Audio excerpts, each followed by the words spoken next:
आगम का ज्ञान शास्त्र पढ़ना नहीं होता। आगम का ज्ञान बस आए प्रवचन सुन के चले गए और हम तो साहब रोज सुनते हैं, ये आगम का ज्ञान नहीं होता। आगम का ज्ञान माने जैसा वस्तु का स्वरूप है, जिस अपेक्षा जो कथन है उसे उस अपेक्षा जानना, समझना, पढ़ना। समझ में आया? कई लोग ऐसे होते 20 साल से स्वाध्याय सुनते रहते हैं, उनको आगम ज्ञान के नाम पर कोई भी व्यवस्थित ज्ञान नहीं होता। न निश्चय का ज्ञान होता है, न व्यवहार का ज्ञान होता है। जिन आगम में कौन से कथन किस अपेक्षा कहे हैं कुछ नहीं पता, बस सुनते हैं। अथवा आगम ज्ञान के नाम पर कई लोग 20 साल तक वर्तमान युग के कहानी किस्से पढ़ लेते हैं, थोड़ी बातें करणानी योग की सुन लेते हैं, थोड़ी बात चरणानी योग का पालन कर लेते हैं और मोटा मोटी थोड़ा बहुत द्रव्यानी योग पढ़ लेते हैं। तो वो सोचते हैं कि हमें आगम ज्ञान का अर्थ होता है प्रॉपर वस्तु का स्वरूप। व्यवहार नय का कथन कैसे होता है, व्यवहार नय का क्या स्वरूप है, निश्चय नय का क्या स्वरूप है, जिन वाणी में कौन सा कथन व्यवहार नय से आया, कौन सा कथन निश्चय नय से आया। देव शास्त्र गुरु की भक्ति करना तो ये व्यवहार है कि परमार्थ है। पुण्य भाव जो है वो उपादेय है या हे है, तो हे है तो किस अपेक्षा कहा, और कहीं कहीं उपादेय कहा तो किस अपेक्षा कहा। माने वो पूरा प्रॉपर वस्तु का स्वरूप, कहीं राग जीव का है, कहीं राग जीव का है ही नहीं, कहीं राग का कर्ता जीव को कहा, कहीं राग का कर्ता जीव को नहीं कहा। समझ में आया? तो ये प्रॉपर अगर आपको सही जानकारी होगी, सही ज्ञान होगा, तो आपका आगम ज्ञान प्रॉपर होगा। और आप अगर आधा अधूरा ज्ञान को, इसलिए ये 20-20 साल स्वाध्याय सुनने के बाद भी लोगों से थोड़े से प्रश्न पूछो, अथवा थोड़ी सी परीक्षा करो, अथवा भी अपनी परीक्षा स्वयं करें, अथवा कोई जनवाणी में उनके अनुकूल ऐसी बात नहीं पड़े, थोड़ी प्रतिकूल पड़ जाए तो उनको एकदम तकलीफ हो जाती है। क्यों हो जाती है? कि प्रॉपर आगम ज्ञान नहीं है। पर्याय का, द्रव्य का, गुण का, ये पर्याय का कथन है, ये द्रव्य का कथन है, ये परम शुद्ध निश्चय नय का कथन है, ये व्यवहार नय का कथन है। ये सब ज्ञान होना चाहिए। सम्यक दृष्टि के भोग निर्जरा के हेतु है, तो इसका अर्थ क्या है प्रॉपर? भोग भोगने से निर्जरा होती है क्या? समझ में आया कि नहीं आया? शेर को भी सम्यक दर्शन हो गया, तो सम्यक दर्शन का मूल कारण क्या है? ये सब अपन को प्रॉपर ज्ञान होना चाहिए। तो वो टोडामल जी क्या कह रहे कि मोक्ष मार्ग का पहला उपाय आगम ज्ञान है। अगर आप व्यवस्थित आगम ज्ञान नहीं करोगे और समय बर्बाद करते रहोगे तो टोडामल जी कह रहे कि आपको मोक्ष मार्ग प्रारंभ नहीं हो पाएगा। और आजकल लोगों की बिल्कुल भी पढ़ने लिखने की रुचि कम होती जा रही है, क्योंकि जो यूट्यूब वगैरह आ गए हैं और अब जो प्रवचन बहुत ज़्यादा होने लगे हैं, अब तो ऐसे आगे ग्रंथ खोल के भी नहीं बैठते।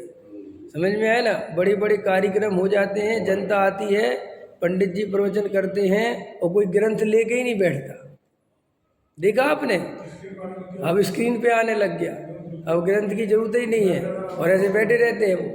समझ में आया? क्योंकि अपन दूसरे की जिम्मेदारी बिल्कुल ही ख़त्म करते जा रहे हैं। ये सुविधा है। वास्तव में पंडित साहब का एक बात मुझे बहुत पसंद था, सुविधाओं की दुविधा छोड़ो। वो हमेशा कहते थे कि ये जितनी सुविधाएं बढ़ेंगी तुम्हारी जिंदगी उतनी खतरे में है। लगे कैसे लगेगा सवाल? अब बताओ, वो इतनी दूर, एक तो उधर, समझ में, अरे अपना होता है तो अपन थोड़ा आगे पीछे भी देख लेते हैं, थोड़ा अपने हिसाब से भी पढ़ लेते हैं, थोड़ा ऊपर का भी पढ़ ले। अब उसमें तो वो जो 4 लाइन बोल रहे वो ही आ रही है, और फिर तुम्हारी ऐसे करने से आदत छूट रही ना, बहुमान नहीं रह जाता जिनवाण। और हम कह रहे अपन इतनी सुविधा दे क्यों रहे? हमें जरूरत क्या इतनी सुविधा दे? फिर जो शास्त्र जिनवाणी में पढ़े हैं ये बाहर कौन निकाले? हाँ, लिया क्या? हाँ, अच्छा लिया होगा सहज ही, माने कुछ। हाँ, अच्छा लिया था रजनी भाई ने लिया।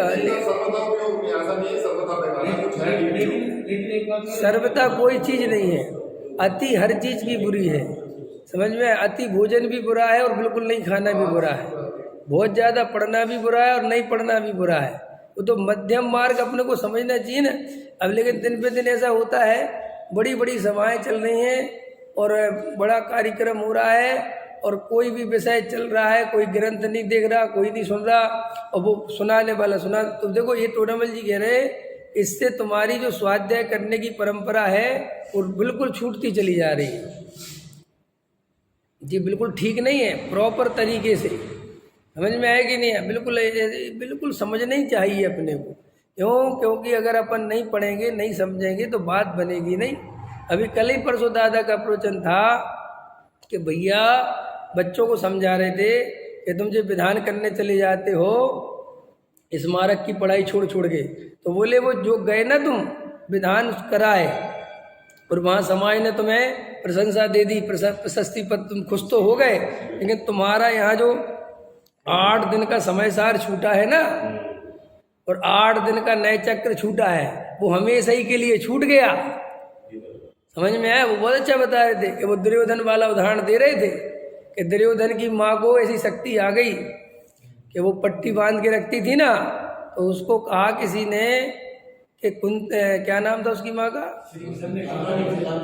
गांधारी, कि तुम्हारे अंदर ऐसी ताकत आ गई है कि तुम जिसको जो पट्टी उतारोगी और जो भी तुम्हारे सामने खड़ा होगा उसके शरीर के जिस अंग पर तुम्हारी निगाह पड़ जाएगी वो पत्थर का हो जाए, वज्र का हो जाए, उसे कोई तोड़ नहीं सकता। तो अरे तो ये दुर्योधन को बात पता चली, तो उनने कहा अरे अब युद्ध लड़ना है तो तुम अपने बेटे को देख लो। तो दुर्योधन ने कहा अरे मेरी माँ तो बोला नग्न होने को तैयार हो गया कि मैं अपनी माँ के सामने को नग्न आ जाऊंगा। तो जब उसने कहा कि नग्न हो जाऊंगा और एक कृष्ण को बात पता चल गई, तो कृष्ण ने कहा अरे अरे नग्न होके चला गया तो इसका एक भी अंग कमजोर नहीं बचेगा, फिर ये भीम को तो हरा देगा। समझ में आया? तो उनने जाके दुर्योधन से कहा शर्म नहीं आती, तू इतना जवान इतना बड़ा हो गया माँ के सामने नग्न जाएगा, अरे लंगोटी लगा के तो जा, बाकी पूरा शरीर तेरा मजबूत हो जाएगा। उसने उनकी बात मान ली, तो उसने इतनी लंगोटी लगा ली और चला गया।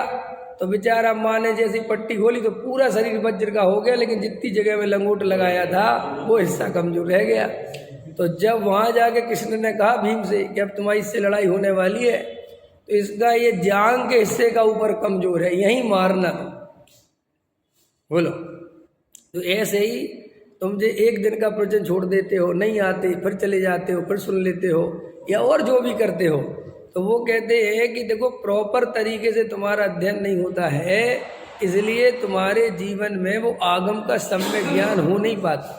वो तो अभी डॉक्टर साहब ले रहे थे कल, बड़ा खतरनाक ले रहे थे कि मेरे तो मन में आ गया एक दिन, मैंने निश्चय भी कर लिया, लेकिन बाद में लोगों ने कहा ऐसे मत करो। अब बोले मैंने तो कहा था कि एक इंटरव्यू रखा करो जब लेते हो विद्यार्थियों का, तो उनसे पहले कहा करो गा के दिखाओ, क्या पूछा करो, और जैसे ही उसने अच्छा गाया तुरंत रिजेक्ट।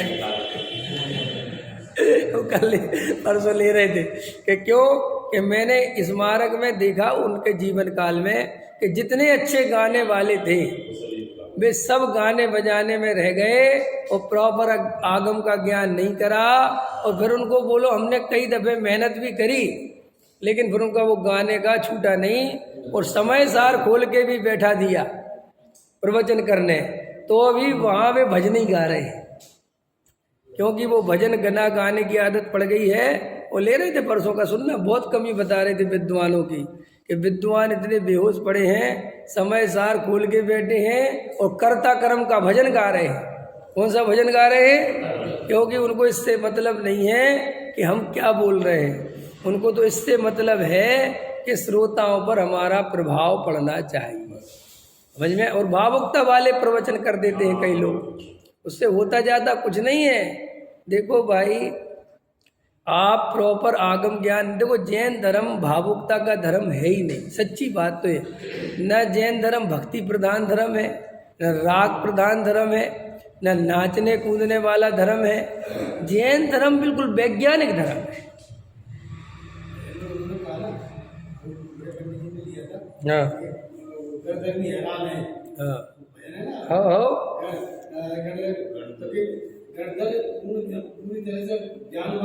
हाँ, 4 ज्ञान के धारी। कुछ भी लिख देते हैं, वो तो होता ही है ना। और क्या, अरे ये तो कई बंदी तो चल रही है सारी ने, और क्या, अब वो क्या क्या बोले। लेकिन मेरा कहने मतलब ये है कि अपने को बहुत व्यवस्थित समझना चाहिए। देखो, भावुकता से धर्म नहीं होता, कम से कम जैन धर्म में तो ये बात नहीं है। देखो, जैसे वैज्ञानिक शोध करता है ना वैज्ञानिक, तो वो नाचता कूदता नहीं है, वो अपनी गंभीरता से अपनी रिसर्च में लगा रहता है। ऐसे ही वैज्ञानिक धर्म है जैन धर्म, तो इसमें नाचने कूदने भावुकता के लिए कोई जगह नहीं है।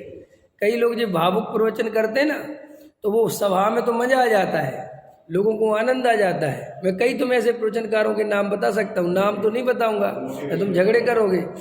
मैं कई विद्वानों को जानता हूँ जिनके प्रवचन प्रसंग बस रखे जाते हैं। प्रसंग बस माने तो उन विद्वान को बुला लो, समा बांध देंगे। क्या बांध देंगे?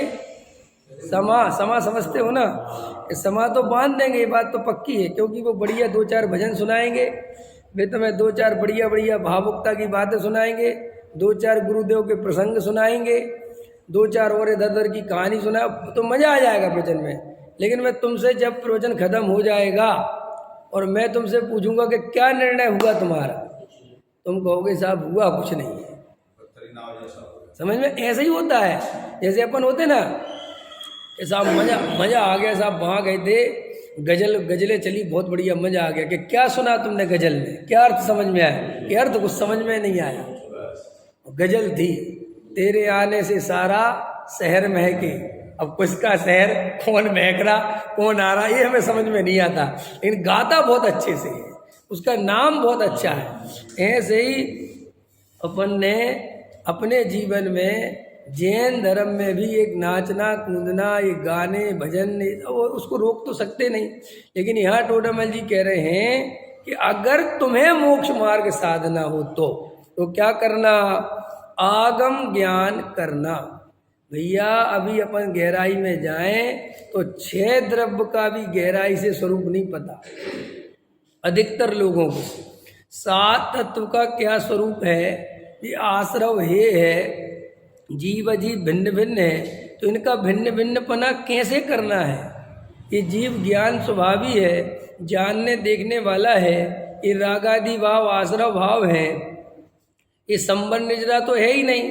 ये संबंध निजरा क्या चीज़ है, ये मोक्ष क्या चीज़ है? तो जल्दी से बोल देते हैं कर्मों का रुक जाना संबर है, कर्मों का खिर जाना निर्जरा है, संबर है। भैया ये तो बहुत व्यवहार की स्थूल कथन है। ये आत्मा का इन कर्मों से क्या लेना देना? असली संबर तो वो शुद्ध परिणति है, वो हमें पता ही नहीं शुद्ध परिणति क्या है, ख्याल में है ना। तो आगम का ज्ञान करना, और जो लोग स्वाध्याय नहीं करते, स्वयं का पढ़ते लिखते नहीं हैं और ये प्रवचन के भरोसे बैठे हुए हैं, वो मुश्किल में पड़ेंगे। स्वाध्याय तो नियम से करना ही चाहिए। चाहे आप 1 घंटे विद्वान का सुनो, सुबह शाम सुनो, वो कोई बात नहीं है, लेकिन अपना अलग से स्वयं 1 घंटा जरूर पढ़ना चाहिए कम से कम।